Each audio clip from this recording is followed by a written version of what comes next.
America అధ్యక్షుడు Trump ఆరోగ్యంపై ఆందోళన వ్యక్తమవుతోంది. ఆయన ఆరోగ్యం అంతా బాగానే ఉందని అమెరికా అధ్యక్ష కార్యాలయం శ్వేత సౌధం వైద్యుడు ఇతర అధికారులు చెబుతున్నా కొంతకాలం నుంచి ఆయన్ను గమనిస్తున్న వారు ట్రంప్ తీవ్ర అనారోగ్య సమస్యలతో బాధపడుతున్నారనే అభిప్రాయం వ్యక్తం చేస్తున్నారు.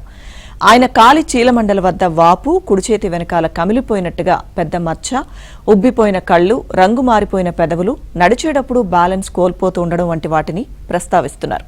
ఇవి తీవ్రమైన గుండె వ్యాధి, దానికి వాడే మందుల దుష్ప్రభావాల లక్షణాలని విశ్లేషిస్తున్నారు.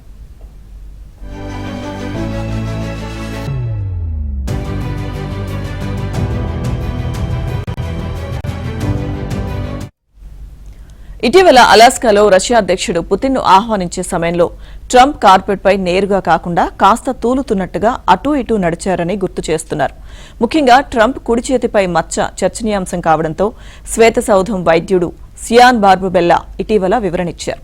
రక్తాన్ని పలుచన చేసే ఆస్పిరిన్ వాడుతున్న ట్రంప్ ఇటీవల చాలా మందిని కలిసి కరచాలనం చేయడంతో చర్మం రాపిడికి గురై మచ్చ ఏర్పడిందని చెప్పారు. ట్రంప్ వయసు ప్రస్తుతం 79 ఏళ్లని, ఈ వయసులో ఇలాంటి సమస్యలు సాధారణమే అని, తీవ్రమైన గుండె రక్తనాళాల వ్యాధులేమీ లేవని పేర్కొన్నారు.